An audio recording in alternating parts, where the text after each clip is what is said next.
So where are you now in that creative interest? Like what's got you like really, what's driving you right now in terms of where you're like, if when there's no projects, there's no deadlines available or Yeah. you know, on me, here's what I want to do, here's what I'm loving. Like what is that?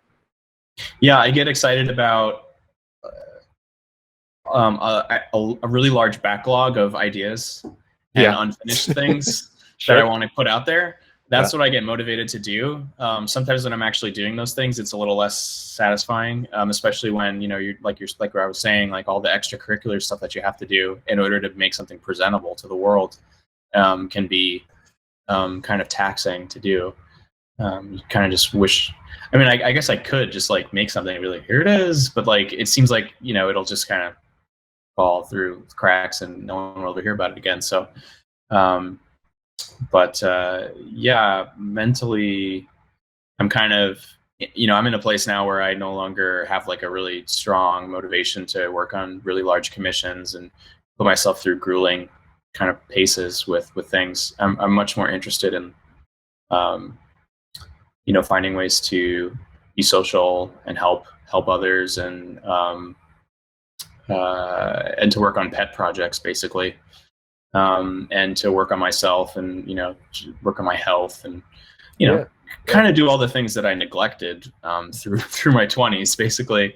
It sounds like you're kind of on the path of talking a little bit about industry burnout. Yeah. You know, just the grueling hours and deadlines and the amount of work you have to do to get some of these works of passion completed and out at a commercially acceptable date, right? Yeah. My path through it is interesting because I've been, you know, I was really fortunate to find kind of my early success in kind of an independent space. And it was only later that I started working in these more like, you know, industry type scenarios. So I'm really grateful for that part. But I did, you know, I have spent a few years at this point, like kind of, you know, with one foot in that door, kind of investigating and working on things, and not my favorite. Sure. Yeah. I feel like, you know, it's hard to combine your passion with like making a living. Yeah. And I think a lot of the issues stem from that. So if you can like find something to do, even if it's, you know, not maybe like what you actually want to do, but like pay the bills and it's not too stressful, like that is such a blessing to have that. As long as you have the time and the energy, like creatively, to work on what you want to work on, I feel like that's the most important thing. I think my case is very unusual, and it only worked for me to a certain degree. The sense that I really tried to combine my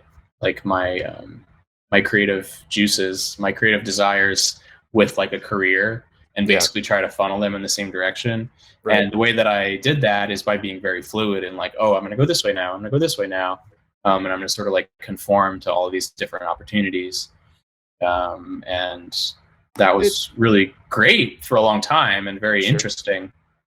But it's interesting to hear you say that, because I mean, I feel like there's still like a Disasterpeace voice that I'm used to hearing. So like following the path of least resistance and kind of bending with the desires of the outside parties and adjusting your own, it sounds like, creative direction through personal creative direction to align with that you still are able to, or were able to, kind of produce something that was distinctly Disasterpeace. Yeah, I would say that I think if you listen to some of the really early stuff, it's a little maybe you get a little less of that, because it's not like we really like you specifically and we want you to work on this. It was more like, oh, you're like, you know, just one of the people, and, you know, here's sort of the guidelines. And that was fun, and it was a great learning experience. Like when I worked on Puzzle Agent with Jared Emerson Johnson for Telltale, like that was really cool. Like, you know, he had sort of established the sound, and then I kind of like came in and helped out, like writing tracks and stuff. I really liked that. That was fun. It'd be fun to do again someday. But you know, like breather since Fez, basically, every project I've worked on has been, for the most part, you know, we like we like your music, we like you, so we want to work with you. Right. And even though, you know, there's the sort of the natural creative dissonances that you have on a project, that get you to somewhere different, they still ultimately were interested in working with me. And I think that contributes to the music maybe having a little bit more of that like identity kind of through line.